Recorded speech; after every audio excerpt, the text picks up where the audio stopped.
Diyatalawa பொக்ஸ்ஹில் car பந்தயத்தின் போது ஏற்பட்ட விபத்து தொடர்பில் விசாரணை நடத்த 7 பேர் கொண்ட குழு ஒன்றை நியமிக்க இலங்கை ராணுவம் தீர்மானித்துள்ளது. மேஜர் ஜெனரல் ஒருவரின் தலைமையில் இந்த குழு நியமிக்கப்படவுள்ளதாக மேஜர் ஜெனரல் ரசிககுமார தெரிவித்துள்ளார். விபத்து தொடர்பாக தற்போதுள்ள காணொளிகள் மற்றும் புகைப்படங்களை பயன்படுத்தி இந்த விசாரணைகள் மேற்கொள்ளப்படவுள்ளன. கடந்த ஞாயிற்றுக்கிழமை பிற்பகல் தியத்தலாவை பொக்ஸ்ஹில் கார் பந்தயத்தின் போது இடம்பெற்ற விபத்தில் 7 பேர் உயிரிழந்துள்ளனர். விபத்தில் 21 பேர் காயமடைந்துள்ளதுடன் அவர்களில் 15 பேர் தியத்தலாவை ஆரம்ப வைத்தியசாலையிலும் 3 பதுளை போதனா வைத்தியசாலையிலும் சிகிச்சை பெற்று வருகின்றனர்.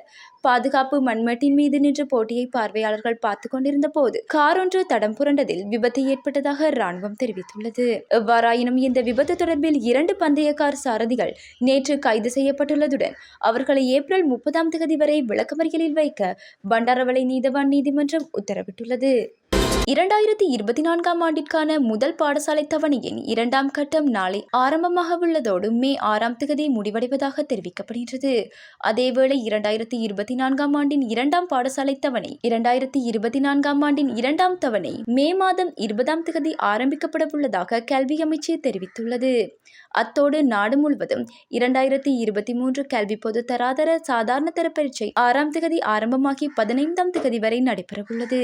சாதாரண தர பரீட்சைக்கு தோற்றவுள்ள மாணவர்களுக்கான பரீட்சை சீட்டுகள் வழங்கும் நடவடிக்கைகள் ஆரம்பிக்கப்பட்டுள்ளதாக பரீட்சை திணைக்களம் குறிப்பிட்டுள்ளது.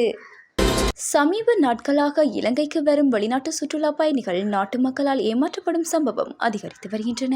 சமீபத்தில் நடந்த சம்பவம் ஒன்று முகநூலில் பாரிய பேசுபொருளாக மாறியுள்ளது. இலங்கையில் சாலையோரத்தில் காலணிகளை சுத்தம் செய்து தரும் தொழிலை மேற்கொண்டு வரும் நபரொருவர் பிரித்தானியா நாட்டைச் சேர்ந்த ஹாரி என்ற இளைஞரின் காலணிகளை சுத்தம் செய்து கொடுத்துள்ளார்.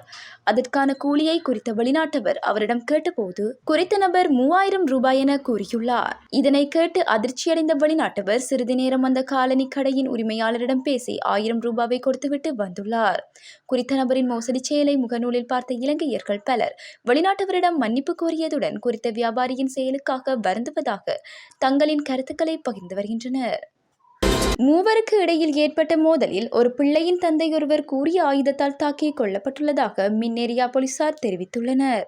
இந்த சம்பவம் மின்னேரியா மின்சார சபைக்கு அருகில் இடம்பெற்றுள்ளது. மின்னேரியா ஹென்யாய பிரதேசத்தைச் சேர்ந்த கபில பொன்சேகா என்பவரே இவ்வாறு உயிரிழந்துள்ளதாக போலீசார் தெரிவித்துள்ளனர். நபர் ஒருவருக்கும் உயிரிழந்தவருக்கும் இடையில் ஏற்பட்ட வாய் தகராறு முற்றிய நிலையில் சந்தேக நபர் கூறிய ஆயுதத்தால் குத்தி குடும்பஸ்தரை கொலை செய்துள்ளதாக போலீசார் தெரிவித்துள்ளனர். உலக புகழ்பெற்ற டைம் சஞ்சிகையில் இந்த வருடத்திற்கான சமூகத்தில் செல்வாக்கு செலுத்தக்கூடிய 100 செல்வாக்குமிக்க நபர்களில் இலங்கை பெண் திருமதி ரொசன்னா பிளமிரர் கால்டராவும் இடம்பெற்றுள்ளார். 2 தசாப்தங்களுக்கும் மேலாக இலங்கையில் ஓரின சேர்க்கையாளர்களுக்காக குரல் கொடுத்து வரும் பெண்மணி திருமதி கால்டரா என்றும் அவரது குரல் உலக அளவில் ஓரின சேர்க்கையாளர்களுக்கு வெற்றியை ஈட்டியுள்ளதாகவும் டைம்ஸ் இதழ் தெரிவித்துள்ளது. ஓரின சேர்க்கை பெண்கள் நெருங்கிய உறவில் ஈடுபடுவது மனித உரிமை மீறலாகும். அமெரிக்க கல்வியாளர்கள், அரசியல்வாதிகள் மற்றும் பத்திரிகையாளர்கள் இடையே நடந்த உரையாடலின் விளைவாக டைம்ஸ் இதழ் 1999 ஆண்டு முதல் முறையாக டைம்ஸ் 100 என்ற பெயரில் ஆண்டின் 100 சக்தி வாய்ந்த நபர்களை வெளியிட்டது. அதன் பின்னர் வருடாந்தம் டைம்ஸ் இதழ் உலகின் சக்தி வாய்ந்த நபர்கள் 100 பேரின் பெயர்களை வெளியிட்டு வருகின்றமை குறிப்பிடத்தக்கது.